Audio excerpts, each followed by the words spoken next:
Supply Chain Management atau SCM merupakan salah satu bagian dari sistem informasi yang digunakan untuk memenuhi kebutuhan dari customer, terutama pada bisnis yang berhubungan dengan manufaktur, retail, maupun grosir.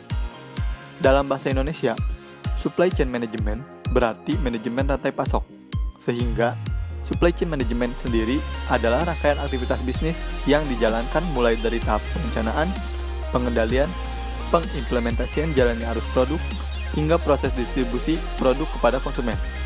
Dengan bantuan sistem informasi ini, diharapkan dapat membantu dalam mengoptimalkan sumber daya dan biaya yang keluar oleh perusahaan supaya lebih optimal dan efisien. Supply chain management sendiri termasuk ke dalam usaha yang luas dan kompleks, bergantung kepada produsen, mitra, dan pemasok.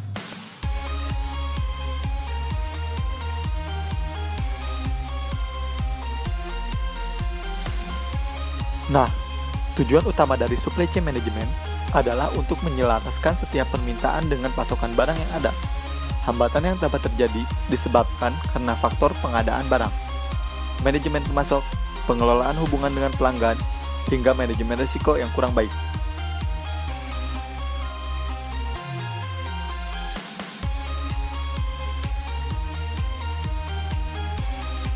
Fungsi dari supply chain management atau manajemen rantai pasok ini adalah untuk mengubah barang baku menjadi barang jadi yang diperlukan untuk memenuhi kebutuhan dari konsumen. Fungsi ini sangat berkaitan dengan biaya pembelian barang baku, biaya penyimpanan, biaya transportasi, dan lain sebagainya.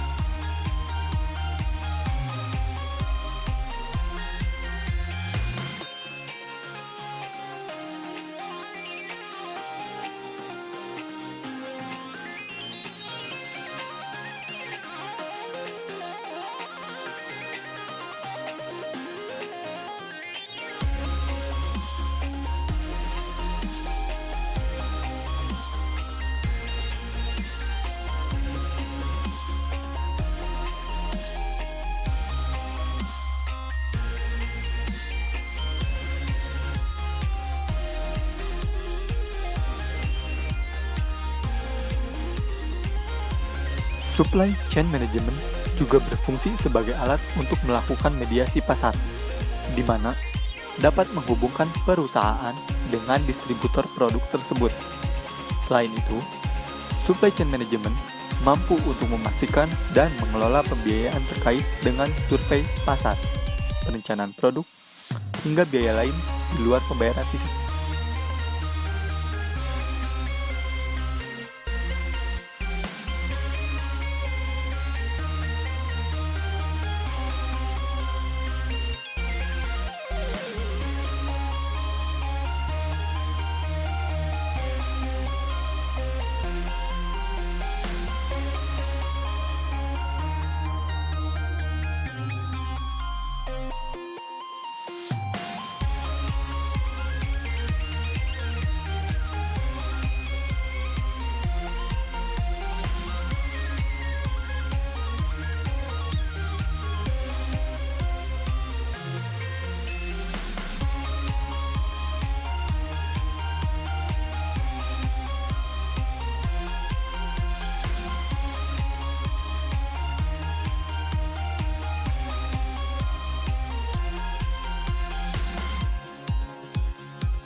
Proses supply chain management.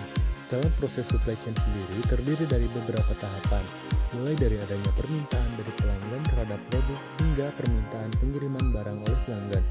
Berikut ini penjelasan selengkapnya. Pertama, pelanggan. Pelanggan merupakan mata rantai pertama yang melakukan permintaan pesanan produk yang ditawarkan oleh perusahaan. Informasi yang diperlukan untuk perusahaan adalah seperti kapan tanggal pengiriman produk dan berapa jumlah produk yang diperlukan oleh pelanggan. Atau yang dilakukan oleh perusahaan adalah melakukan riset pasar seperti data mengenai kompetitor produk dan berapa kira-kira jumlah sebuah barang yang perlu diproduksi sehingga barang tersebut bisa diserap sesuai dengan kebutuhan pelanggan atau konsumen. Kedua, perencanaan. Setelah pelanggan membuat pesanan yang diinginkan, perusahaan akan menyiapkan perencanaan produksi untuk menghasilkan produk yang dibutuhkan oleh pelanggan. Perusahaan akan mempertimbangkan kemampuan vendor supplier untuk menyediakan bahan baku dan bahan-bahan pendukung lainnya.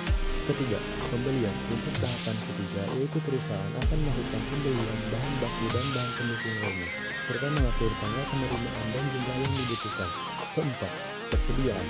Bahan baku dan bahan pendukung lainnya disimpan ke dalam gedung untuk kebutuhan produksi sebagai inventory. Dalam posisi ini, bahan baku harus dijaga kualitasnya sehingga saat diproduksi akan menghasilkan hasil produk akhir yang memiliki kualitas juga. Kelima, produksi. Selanjutnya, bagian produksi akan mengolah bahan baku dan bahan pendukung yang telah dipasok oleh vendor atau supplier tersebut sehingga menghasilkan barang jadi yang dibutuhkan oleh pelanggan. Dan yang terakhir adalah transportasi.